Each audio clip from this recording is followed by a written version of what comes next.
Hello everybody, welcome to Calls. This is the 2023 RBC Canadian Open DFS Tactics show. I don't think a lot has happened in the past couple of days. Can't think of anything very newsworthy, so looking forward to a pretty calm and relaxed Canadian Open. Can't even finish that with a straight face. So we have a lot to dig into. Most notably, of course, we are here to try and figure out the strategies we want to look for in terms of DFS lineups for the Canadian Open. But there's been a lot of news, obviously, about the PGA Tour and the merger with LIV and all of that and PIF. So it's going to be probably a pretty exciting show. Looking forward to it. So let's get right into it, shall we? All statistics provided tonight and every night are from FantasyNational.com. It is simply the best tool out there for your money. It's going to make you a much smarter gambler and a much better DFS player. Go check them out. It's simply well worth your investment.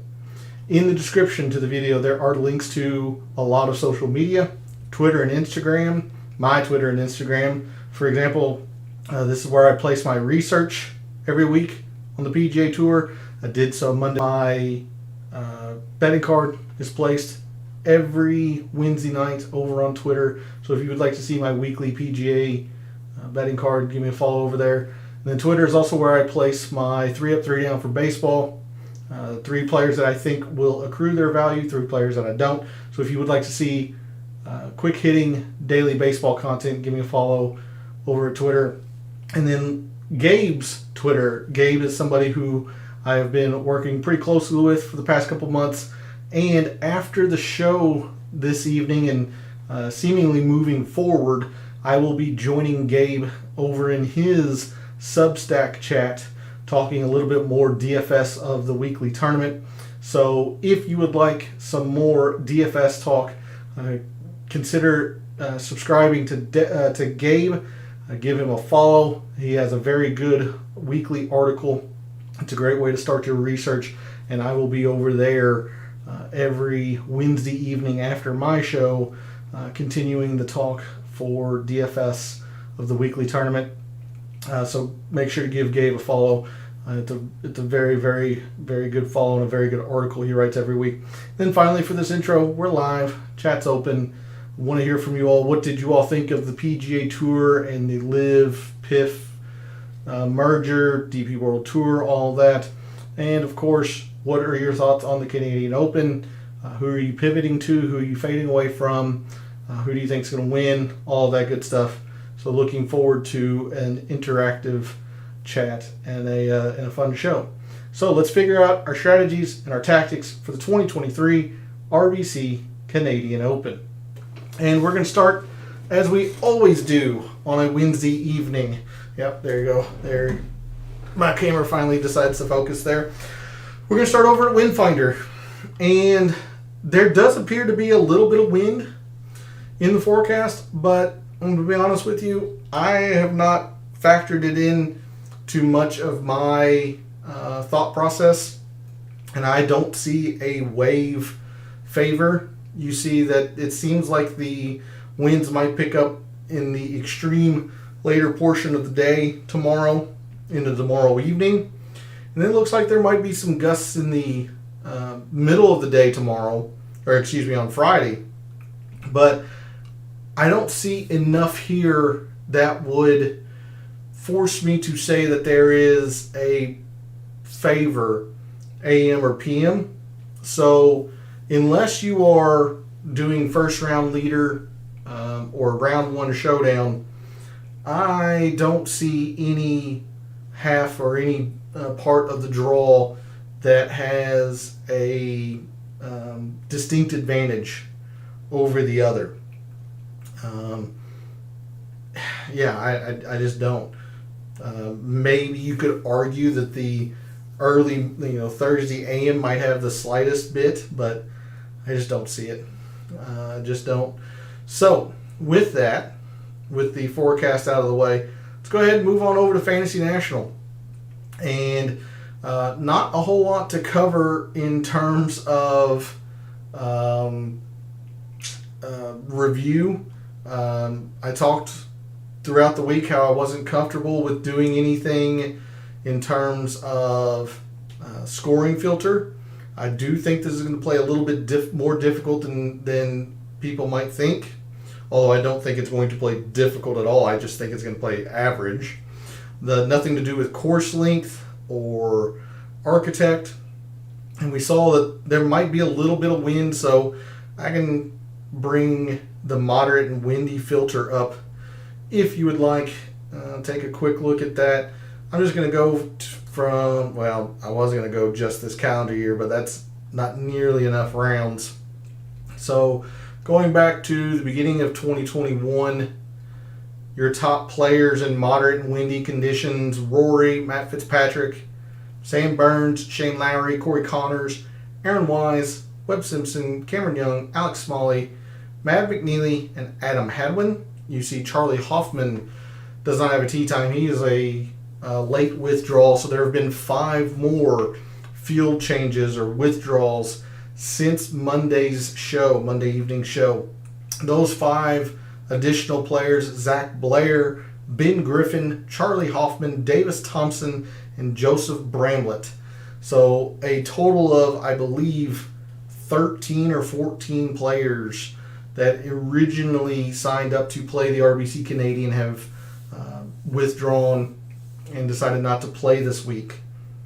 But the 5 new withdrawals from Monday night's show, or since Monday night's show: Zach Blair, Ben Griffin, Charlie Hoffman, Davis Thompson, and Joseph Bramlett. But anyway, there's a look at your top players in the wind of the past 2+ years.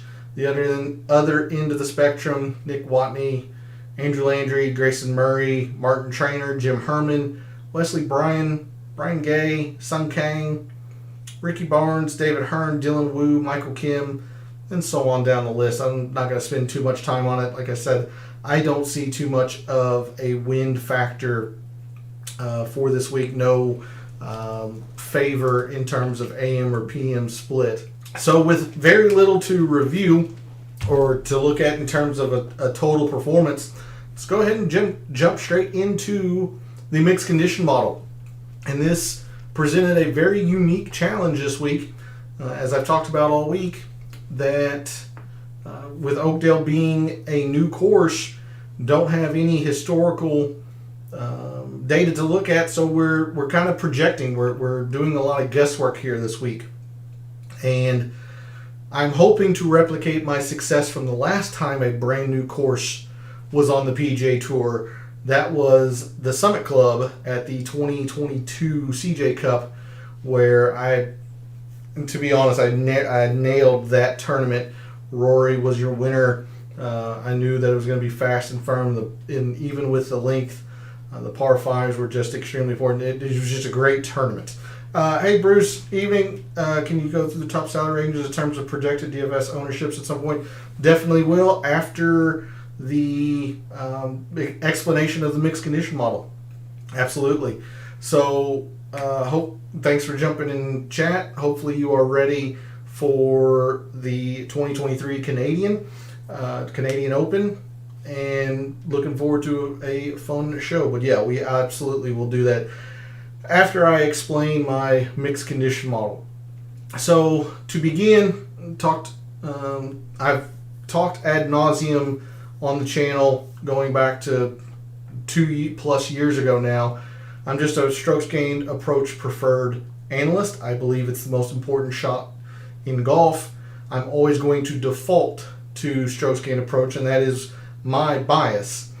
I still have 15% in here. I think it's going to be pretty darn important. But if anything, I think it would need to be dropped a little bit. I do see this as a short game course, but again, I'm always going to prefer strokes gained approach. So 15% there, 5% in strokes gained around the green in long rough. The rough is, at least by visuals and everybody that's at the course, seems to be very, very long, not unlike last week at Memorial. So 5% in around the green. I wanted to put some more percentage in there, just ran out of percentage. So 5% around the green, and I think around the green is going to be a pretty decent sized factor. These greens are small and some of them are pretty undulating, so I don't envision greens being hit all that common, especially if players are out or off of the fairway.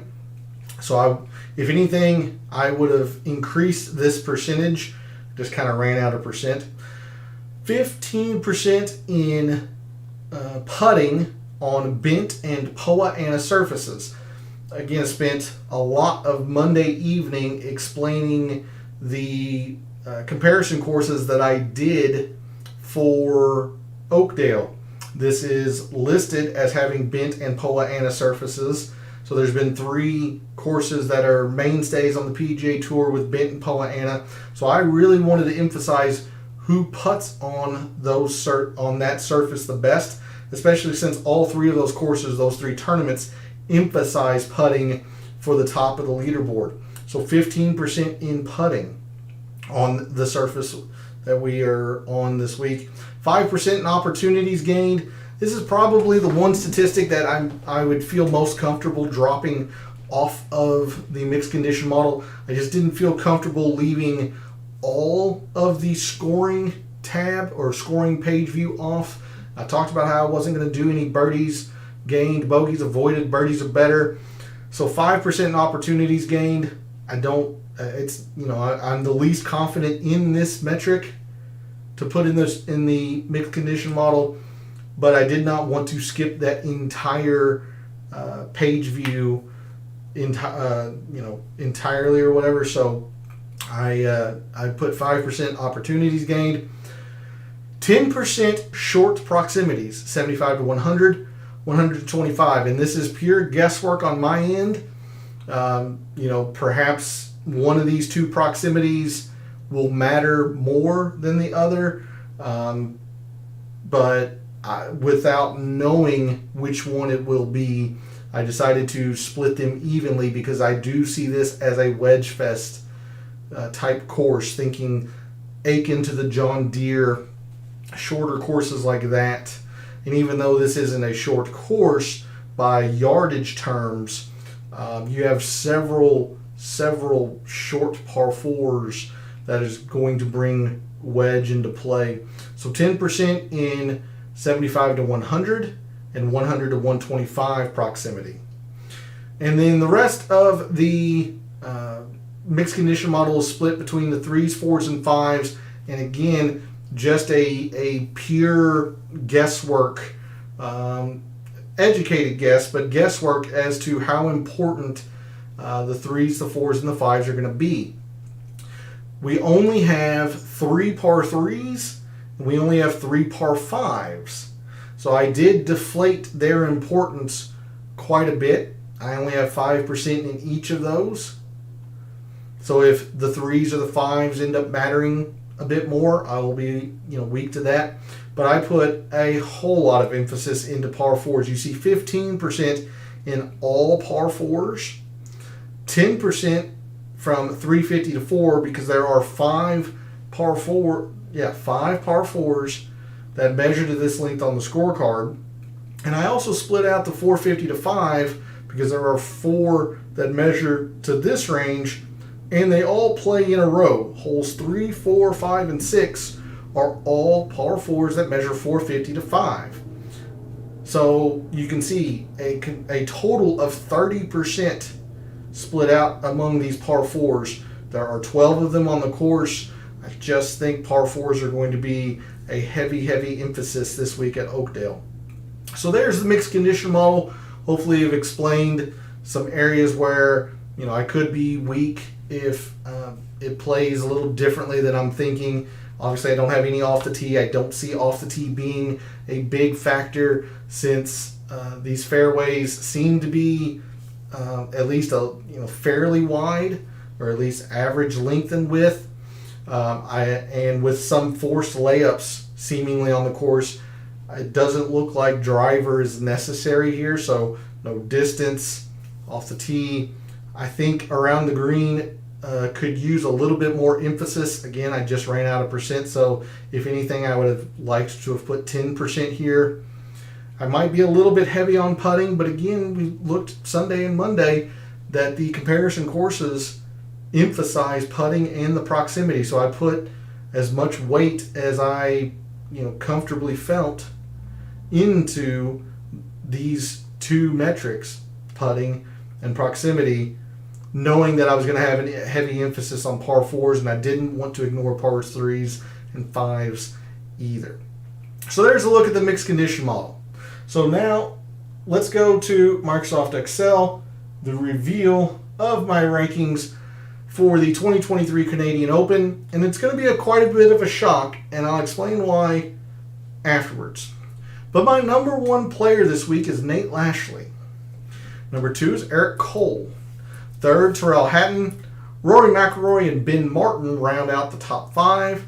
Sahith Theegala, Mark Hubbard, Cameron Young, Brendan Todd, and Aaron Baddeley round out my top 10.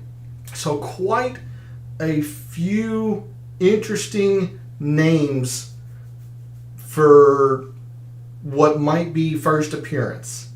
Seeing Nate Lashley first among my rankings. Now, if you are a returning viewer, this will be a reminder. If you are a new viewer, this will be the explanation that generally there are three things that factor into my rankings.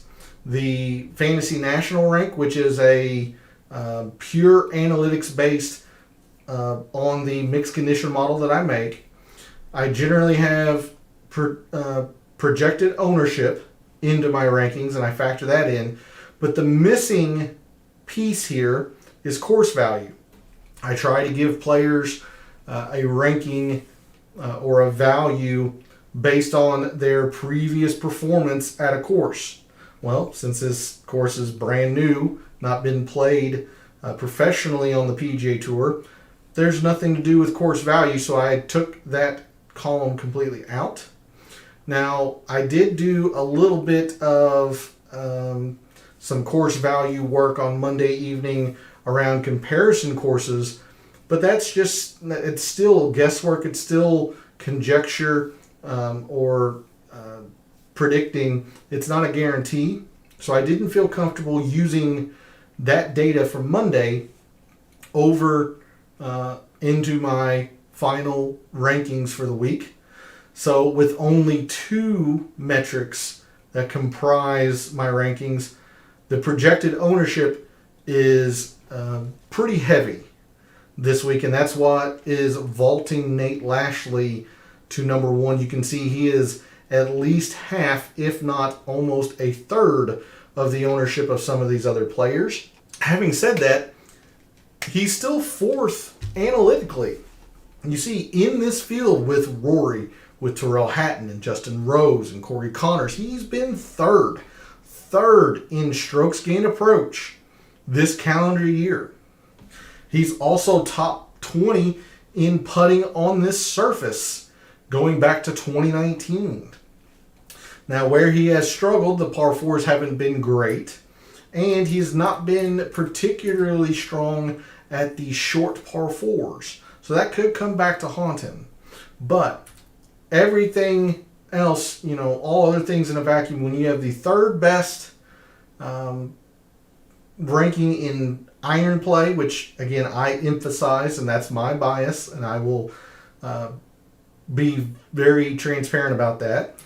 But I've put a lot of emphasis in putting. He's very good at that. I put a lot of emphasis in these proximities, these short proximities. You can see, he's good at 100 to 125, but he's great, darn near elite, at least in compared to the other players in this field, at 75 to 100. So Nate Lat, and when you combine that with the very low ownership, he gets vaulted to number one.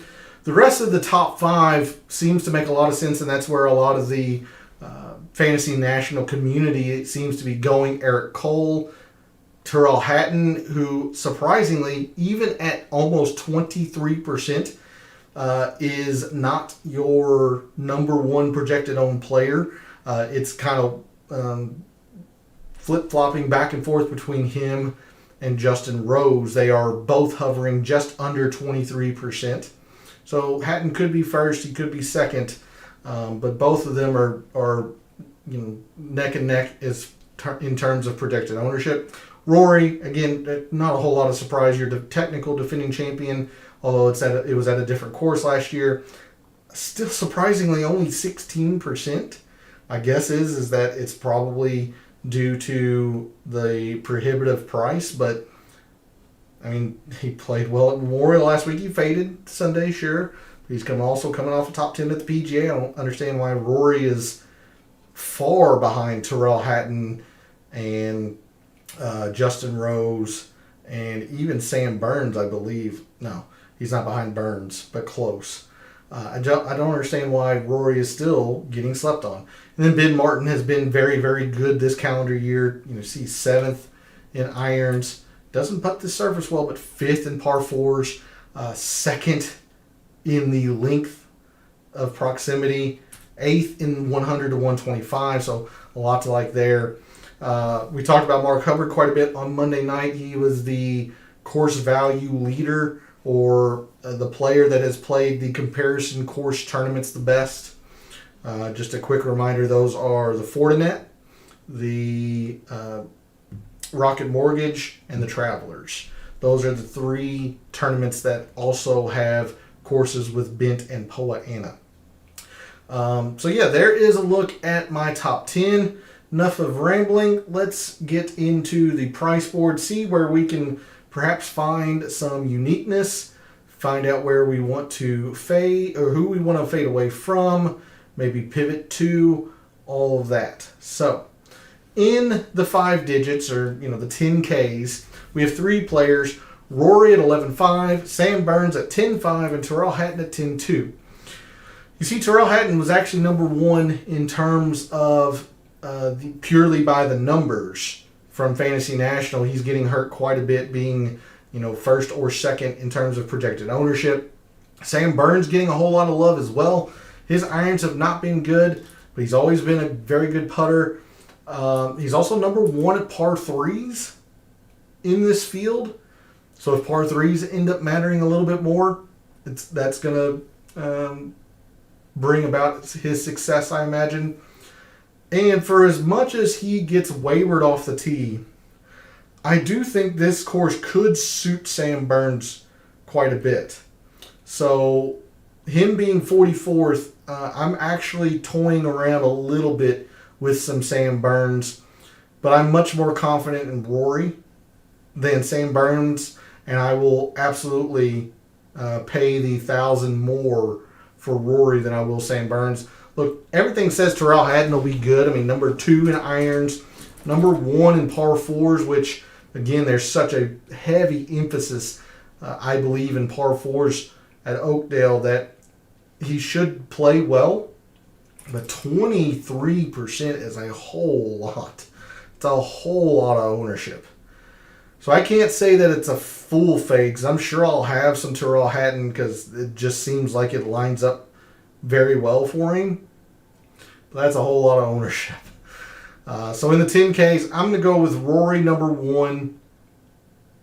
I think I have to go Sam Burns number 2, just due to the fact that this is a very, very prohibitive amount of ownership. Even as one as talented as Tyrrell Hatton, and in a semi-weak field like this one, I'm still going to go Burns 2nd and Tyrrell Hatton 3rd in the 10Ks.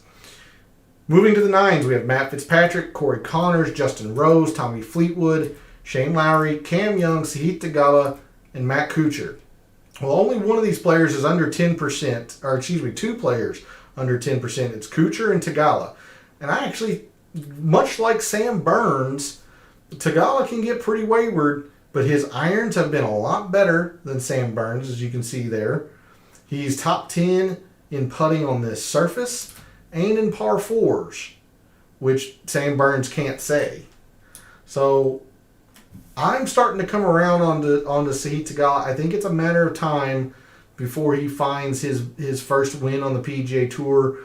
Don't know if it's going to be this week, but when we have such an emphasis on putting on Poa annua, or Bent plus Poa annua, and par 4s, he's got a lot going for him there. Now, where he struggles and why he's dropped to 6th in my rankings is that he's not particularly great at the short yardage proximities.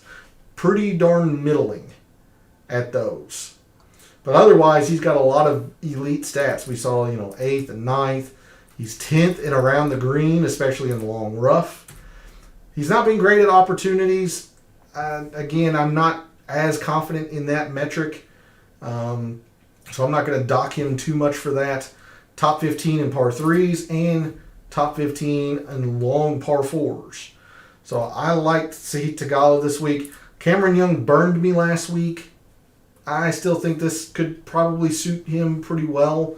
The irons are, pretty darn good, especially compared to the other players in this field. He kind of like Sahith Theegala. He's been pretty bad at the short, extremely short proximity, but he's been very solid with the 100 to 125.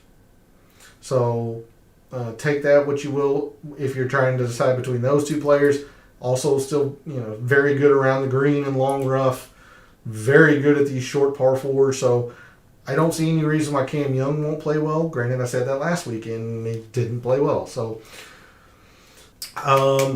let's talk about Justin Rose. He is, with Tyrrell Hatton, one of the two players that are hovering in the 23%. I could easily see them approaching the 25% range. Look, Justin Rose, number 1 iron player this calendar year in the field this week. Also number 3 in par 4, so that's a very good combination to start Oakdale with. Like Cameron Young, he has been very bad from 75 to 100, but he's also been pretty darn good from 100 to 125. Where Rose has struggled, which is surprising at least for me, he's actually not been very good around the green in long rough. But the rest of his metrics here, you see the 7th and 8th, he's first in 450 to 5 par 4s. He's 5th in par 5. So if the par 5s end up mattering a little bit more, if the par 3s end up mattering a little bit more, Rose is going to, or should be higher in my rankings. So between the two, Justin Rose and Tyrrell Hatton, I'm much more, I can't say much more, but I'm generally higher on Justin Rose than I am Tyrrell Hatton. But again, that's still some very prohibitive ownership. Fleetwood, anytime he's chalky, you got to be kind of cautious with, but everything still lines up. And for as much as his putter can betray him, he's top 6 in this field on this surface. So a lot to like here with Tommy. He's also the number 1 strokes gained around the green player in long rough. I thought he was tied with somebody. He actually looks like he is the number 1. Lowry, if this course was going to be difficult, I think I would be a little bit higher on Shane Lowry. I'm going to fade Lowry. I can't say full fade, but I think I'm going to fade Lowry. He's not very good on this surface, clearly. His wedge, or his proximity hasn't been the best. 60th. He's also not elite, or not even all that great at the 350 to 4. He's just got a couple of things that I'm not crazy about. So when I see 16.5% with Lowry, it gives me a little bit more comfort in fading him. I would much rather go to Fleetwood than I would Lowry, considering they're hovering right around the same percentage. Corey Connors, look, it's the Canadian Open. You have to think that this is a major for him. Very good with the irons, par 4s, opportunities, all of that. Kind of like with Shane Lowry, I'm a little bit off of Connors again this week. He is not good on this surface. He's been better with the proximities than Lowry has been. But the par 3s have been really bad for Connors. He also hasn't been all that great at par 5s, or he hasn't been elite at par 5s. He's been good to maybe even great, but I don't know. I think the pressure of him treating this like a major might get to Corey Conners. And that's just me spitballing there. I mean, it's not like I have direct access to Corey Conners. But of the players, hovering in the 16 to 17% range in the 9Ks, I think Fitzpatrick is fine. I'm just not crazy about it. Lowry, I've got some concerns. So I would go with Tommy Fleetwood in the 9Ks of these 4 players. My number 1 player in the 9Ks is Sahith Theegala. I'll use Theegala again. He played okay at the Memorial. Wasn't great. And I think this could suit him pretty well. I also think Cameron Young will be fine. I think he'll be fine. But I am pretty confident that Tommy Fleetwood will play well. Cameron Young's a bit more speculative in my mind. And as much as Kuchar is 23rd in my rankings, I don't know. He plays shorter courses well.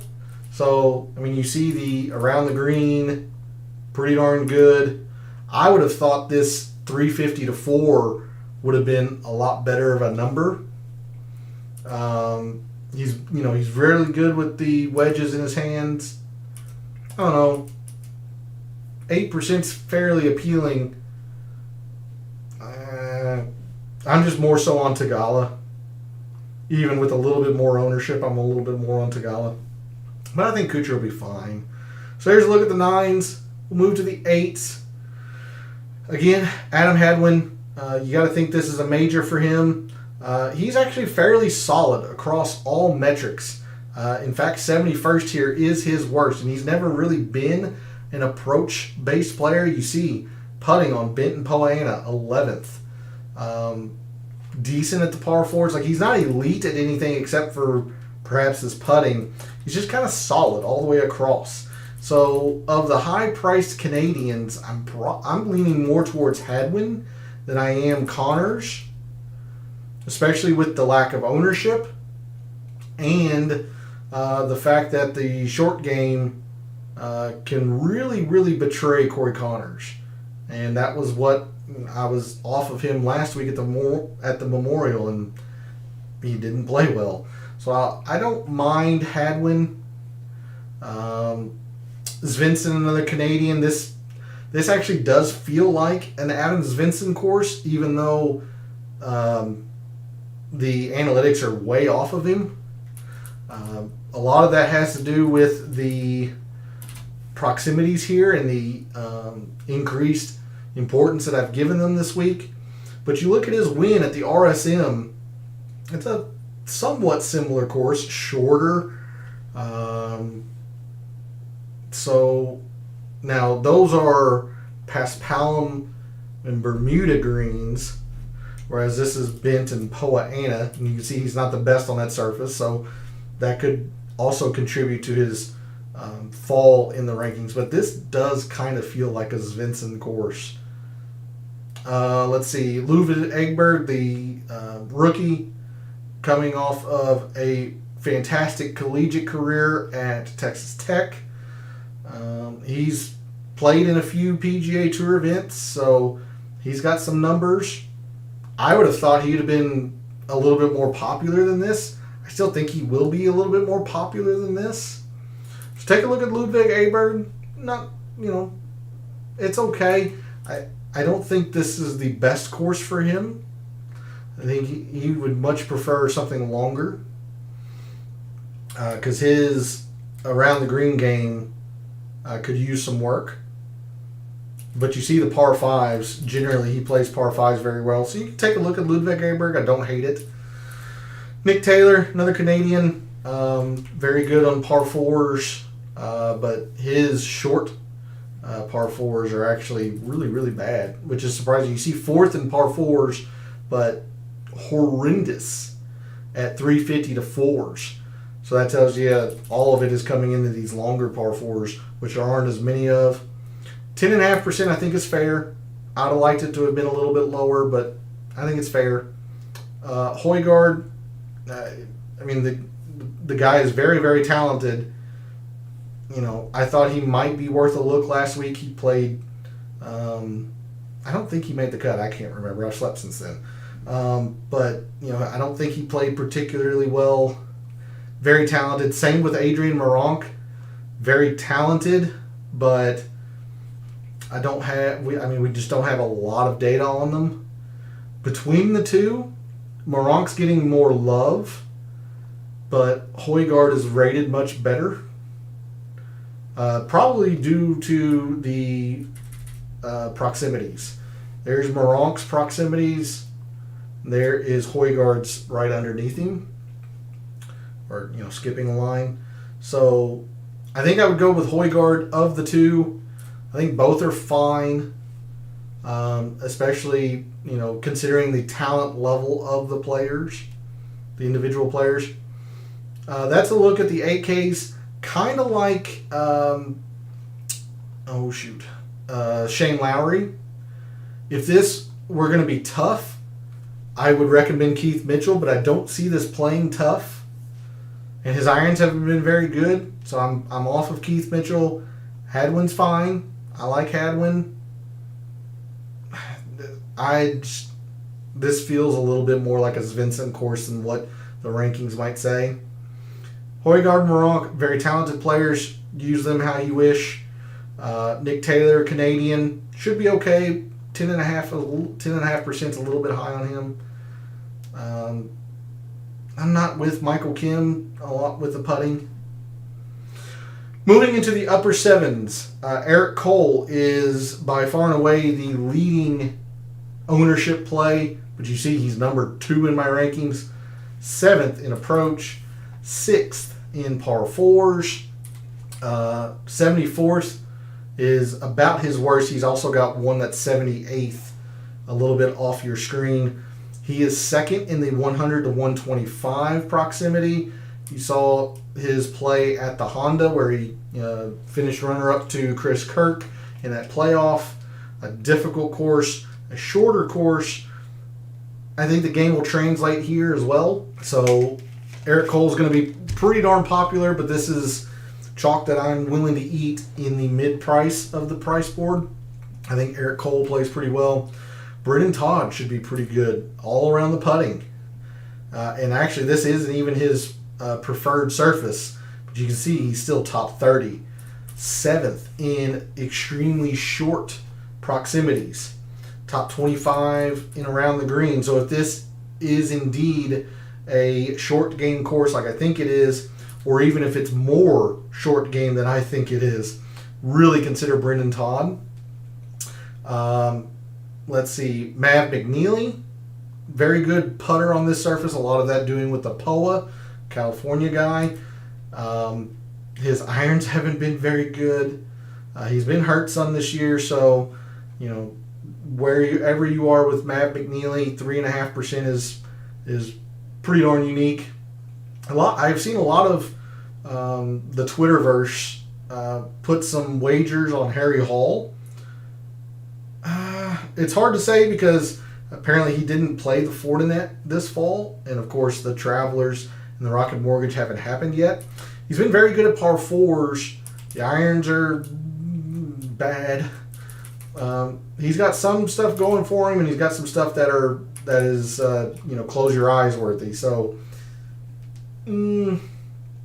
maybe.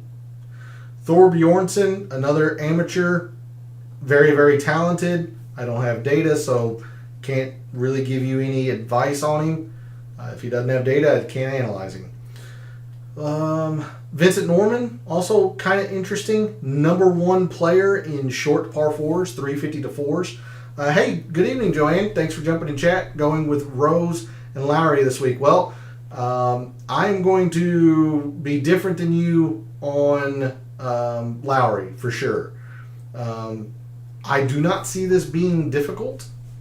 And if this were difficult, I would much prefer Lowry. He generally plays difficult courses well. Look, the irons have been very good, but time and again he has shown that he is not a very good putter on this surface. So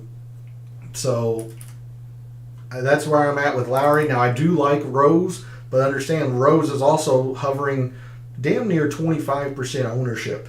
So you're going to have to find a lot of uniqueness somewhere. but I don't hate the Rose play at all. He's just very, very, very popular.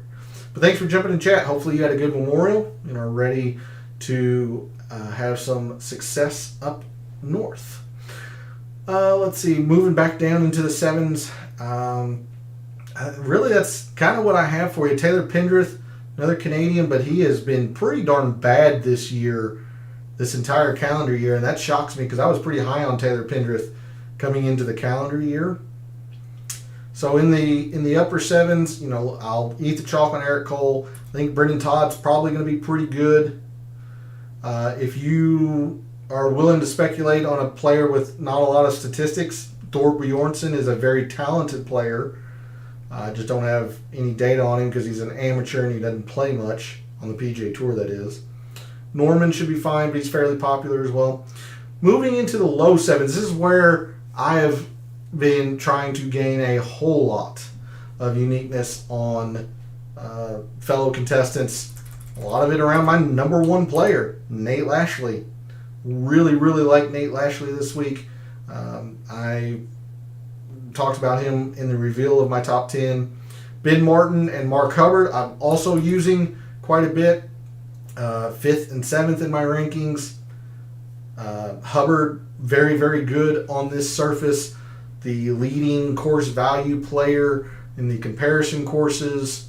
So both of these players I'll be using. I'm kind of bummed to see Hubbard at plus 15%. But it is what it is. Ben Martin's in fantastic form. But there are some other players in here that I think are absolutely worth a look. Aaron Baddeley at 72. Look, he's been very good on this surface. He's good at par fours as well. He doesn't give himself the most opportunities, but I've talked a couple times already tonight that I'm not terribly confident in this metric for this course. So I'm willing to give him a pass on that. I don't think the par fives are going to be all that important. If they are, then Baddeley might struggle a little bit more. But you see, he's been good he's been great at par threes. He's been good at the longer par fours.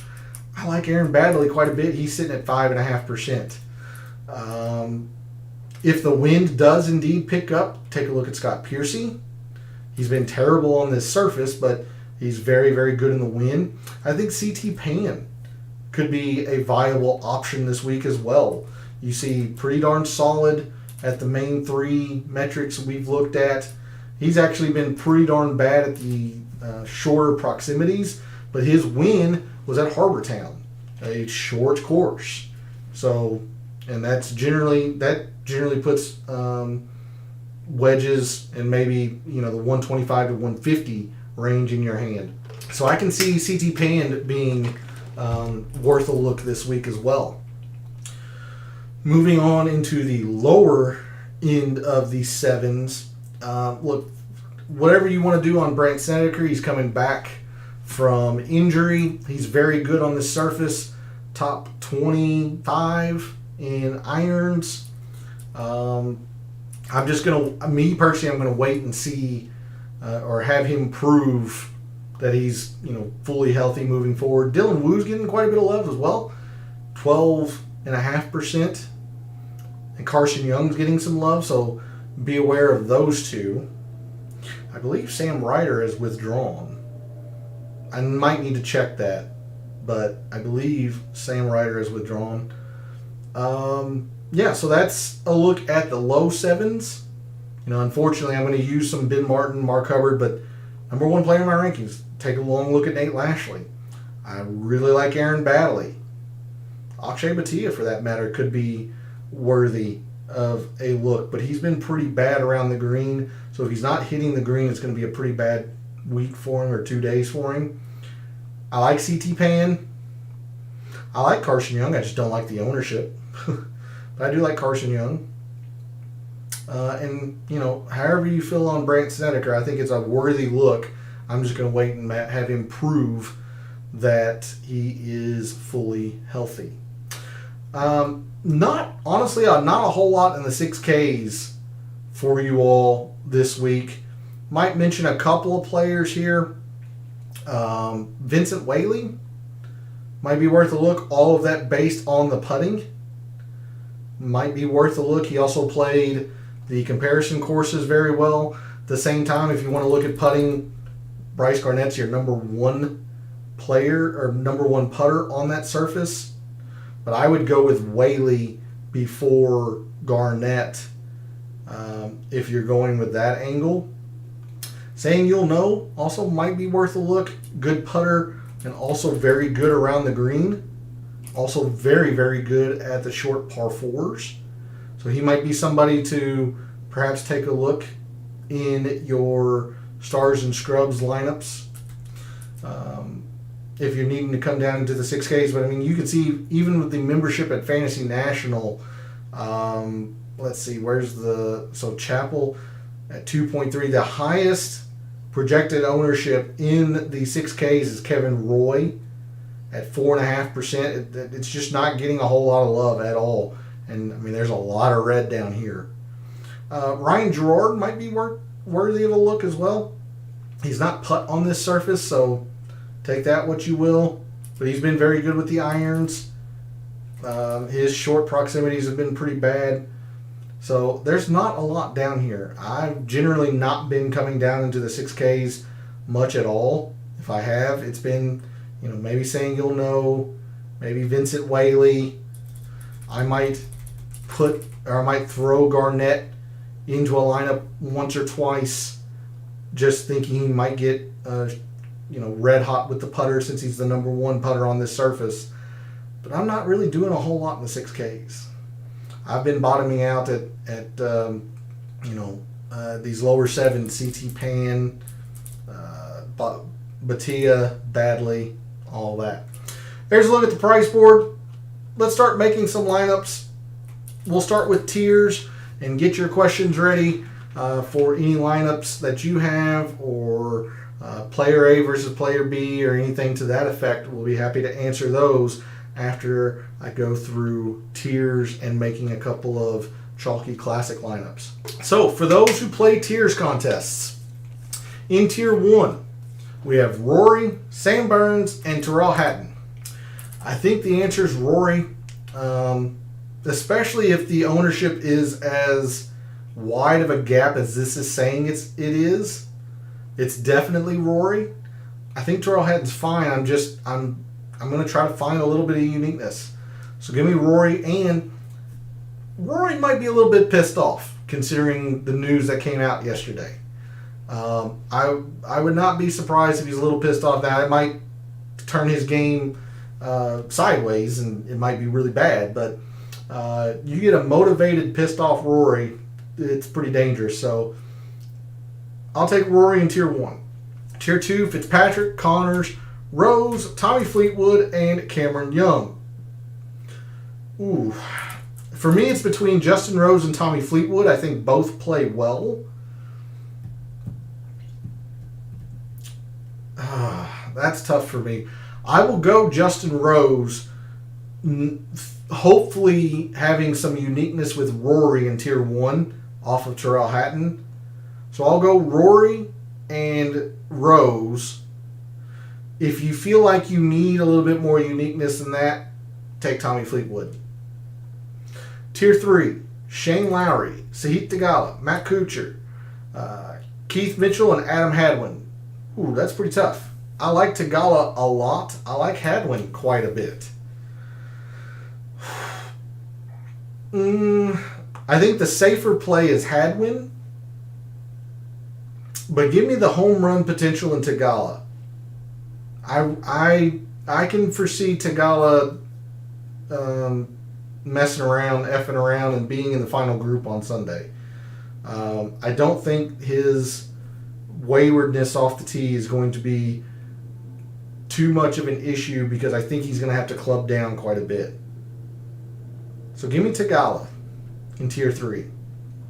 Tier 4, Meronk, Svensson, Højgaard, Ludvig Åberg, and Michael Kim.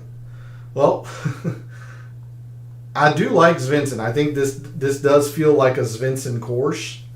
Having said that, these three players are all kind of in the same bucket. Not a lot of data. They're pretty new to the PGA Tour. Højgaard and Meronk, coming over from the DP World Tour. Aberg being a rookie or just graduating, coming off or coming out of college. I would take one of these three. Which one of these three? I mean, I guess if I have to pick, it's going to be Højgaard because I've seen him more than I have Meronk. But all three of these players are very, very talented, are very capable of winning. So give me Højgaard, but if you have a strong inclination on any of these or these other two, take them. I don't hate that at all. But I do think I think Svensson will play well this week as well, though. Tier 5, Nick Taylor, Eric Cole, Brendan Todd, Alex Smalley, Aaron Wise, Matt McNeely, and Taylor Pendrith. I think Taylor's fine, but I think Eric Cole is just so overwhelmingly the best play in this tier. I think Eric Cole's the selection. I wouldn't sleep on Brendan Todd, though, either. But give me Eric Cole in Tier 5. Finally, Tier 6, we have, let's get my head out of the way there, Scott Piercy, Carson Young, Dylan Wu, Augusto Nunez, Lonto Griffin, Chad Ramey. Is that it? That might be it. There might have been one player that withdrew. Yeah. So those 6. Piercy, Young, Dylan Wu, Augusto Nunez, Lonto Griffin, and Chad Ramey. Don't really like a lot in Tier 6. I mean, I guess technically, if you think the wind is going to be a bigger factor than the forecast foretold, take Scott Piercy. Otherwise, you're between a couple of chalky choices in Carson Young and Dylan Wu. Didn't really talk about either of them much, did I? Let's see. Carson Young. Whoops, what did I do there? Carson Young and Dylan Wu.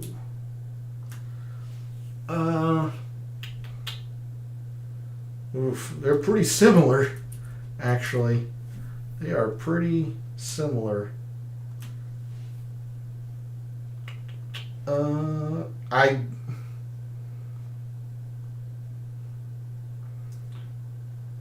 Wu's rated better analytically,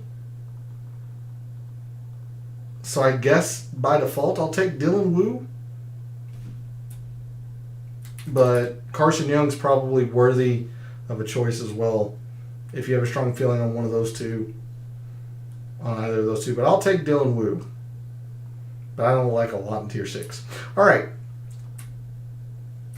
Let's make some classic lineups and figure out how we are going to navigate the chalk that's seemingly everywhere, what our fellow contestants are doing. All right, so to make the most chalky lineup that I can, we're just going to have to go with Tyrrell Hatton and Justin Rose. Sorry, I'm going to have to move this piece of paper. It's getting in the way. Be gone.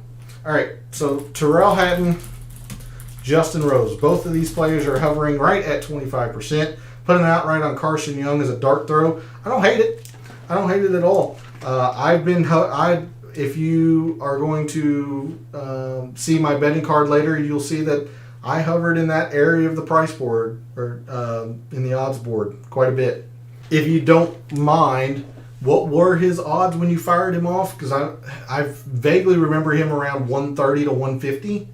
I could be off on that, but I think I remember him being around 130 to 150 in that range. And I was around that area quite a bit in my betting card. So those are your two most projected owned players, hovering right at 23%. Again, it would not surprise me much at all if they are 25% plus. And you can see 140, yeah, very good. So that's right in the area that I was. I didn't fire off Carson Young, but I definitely don't hate the logic behind it. And as we talked about It looks like our fellow contestants are bottoming out.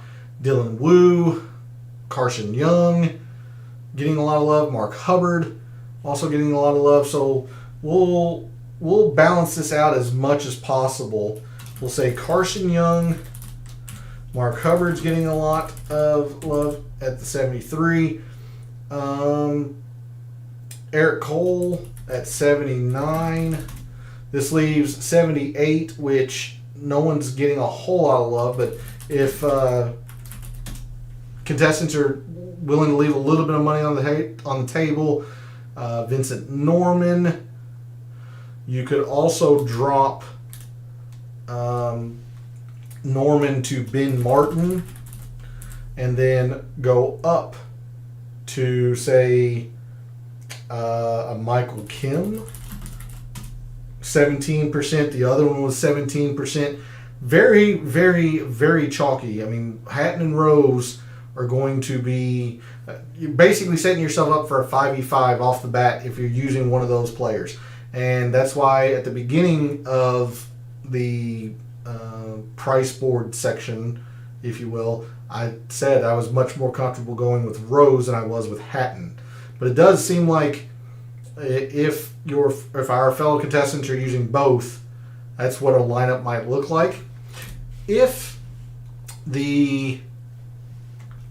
our fellow contestants are using Rory, see if I can make a lineup with Rory. I'll try to squeeze in Tommy Fleetwood. It might be a bit too expensive, but they'll be really hammering the bottom part here.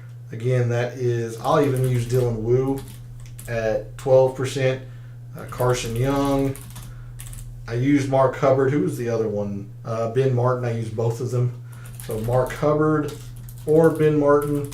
This leaves 75, which is Vincent Norman. Lee Hodges. This won't be as chalky because I'm using Dylan Wu and Lee Hodges. But you can still see 14.5%. Pretty darn chalky. Not where we want to be. So if we're going to combat that, and it's going to be difficult because I am certainly going to be using my fair share of Rory. I'm going to be using my fair share of Justin Rose. But if we're going to do that, I am going to advocate that if we use Rory, come all the way down to, say, Sahith Theegala at the low 9s, and then start maneuvering that way. Maybe even go down to an Adam Hadwin, who I don't mind. Nick Taylor, Brendan Todd at 79. And of course, I gave you a couple of 6K guys. I'm not in love with them. I don't mind using a 6K if I'm coming up for Rory, but that's why I spend a lot of time in the lower 7s, because that's where I'm spending a lot of my lineup percentage. CT Pan, Aaron Baddeley. This will be 71, so it'll be a little bit out of order in terms of pricing, but Carson Young, yeah, I mean, we're unique enough right now that we could probably afford to take a Carson Young in this. We might hover in that 11%. Now, 10.5. So there you go. A decently unique lineup might be duplicated once or twice in a big GPP, but Aaron Baddeley is somebody that I'm pretty darn confident in this week. Carson Young should play really, really well. Brendan Todd, all about the putter with Brendan Todd. Sahith Theegala, Rory, two of the premier talents in the field this week. So that's one way I've been approaching it. Another way is I've been ignoring a lot of the upper part of the price board. Like if I use Justin Rose, then I'm really trying to, hammer all of the uniqueness that I can. I might throw in, like I mentioned, an Aaron Baddeley. Might even throw in a Webb Simpson just to find all of that uniqueness that I can. But of course, being the number one player in my rankings, I've been gravitating towards Nate Lashley, Adam Hadwin, Højgaard, Moronk are fine. I'll throw in a Højgaard for this. sure. Højgaard, and it still gives me quite a bit of maneuverability here. Lashley's at 79. Or no, he's 73. It's Eric Cole. That's. But you can bottom out at Nate Lashley and perhaps go Mav McNeely if you're there. I don't know if I am, but that's another way you can look at it. And then 82, Nick Taylor, Michael Kim, Eric Cole. I'll say Nick Taylor. You know, there's another just above 10% lineup that, you know, you're getting Justin Rose, one of the prohibitive favorites in this tournament. Adam Hadwin, who I think is going to be probably one of the better Canadians this week. Højgaard, a little bit speculative, but certainly one of the more talented players in the field. Mav McNeely, again, a very good putter on Bent and Poa Annua. The last lineup that I'll show you all or try to build out for you all is ignoring basically all of the 10s and the upper 9s. You know, I can start my lineup with Tagala and go Tagala, Kuchar, probably fine. I'll throw in Moronk on this one, but, you know, Moronk, Højgaard, Ludvig Åberg. I think Åberg is going to be a little bit more popular than what the Fantasy National is showing at 6.1. I think he's going to be a little bit more popular than that, but, you know, Ludvig Åberg could work. Shoot, why not? We'll just throw him in this one. Åberg, Brennan Todd. If you're not crazy about the Nate Lashley, you can go Brennan Todd. Yes, this is a 6,900, so if you're not comfortable with going to the 69s, maybe you drop off of Ludvig Åberg. We'll go Brennan Todd. We're so unique. Like I'll throw in Mark Hubbard in this. I'm just really high on Mark Hubbard. Look, another 7,900, which is Eric Cole. Probably a little bit too chalky. Let's see what that works out to. 11.5, a little bit too chalky, but you can move a little bit of that around. You know, if it's not Eric Cole, we've got Brendan Todd, Matt McNeely. If you come off of Hubbard and go, let's say Akshay Bhatia. We'll go Akshay. 8,000 is Michael Kim. I'm not particularly there. Yeah. F it. It's just Eric Cole. 10.7. Not terrible in terms of ownership. So, 3 different ways to look about creating lineups to try and find your uniqueness this week. One with Rory, one with Rose. One with Rose, and then one where, just to get ultra unique, you kind of skip everything up at the top and go, Cam Young, Tagala, Kuchar, Hadwin, Moronks, Vincent in that area. So I'll stick around for a couple minutes if anyone else has any questions. But it sounds like you and I were hovering around the same area, Bruce, for wagers. I put in quite a few in the 110 area, 110 to 130, 40-ish. Any other players that you all are considering that perhaps I've overlooked? Of course, we're going to try to build on the success that I really had at the Memorial. I had quite a bit correct. It wasn't a profitable weekend, but certainly had a lot of sweat going into Sunday with the Keegan outright. The lineup that was top 20 entering Sunday. We're going to see if we can't finish the weekend off and actually cross the finish line with some profit. Been pretty solid the past couple of weeks after a good month or so of a struggle, to be honest, So unique challenge this week with a new course, one that I think is that we're going to be up for, as I'm focusing on the putting, the short game, 75 and 100 proximities. Do you like Aaron Rye or Harry Hall? Yeah. Harry Hall kind of scares me with the irons, but there's no denying that his proximities have been pretty darn good, short wedge proximities. Of the two, I would go with Harry Hall. Even though Rye has been better on the irons, you can see they're dead even on par fours. Hall's been better with the proximities. Harry Hall's the second best on 350 to 400 yard par fours. Par threes, he's dominating Aaron Rye on as well. Really, Aaron Rye is more in the strokes gained approach if you're going that way. So I'm going to go with Harry Hall of those two. Am I going to throw him in a lineup? I might. I could see myself putting him in a lineup or two. But as I talked about, in this area of the price board, I'm trying to find a couple hundred for Brennan Todd. I'll eat the chalk on Eric Cole. I'll drop for a little bit of Vincent Norman. Nate Lashley, the number one player in my rankings, Martin Hubbard. But of those two, I'll go Hall. I don't hate it.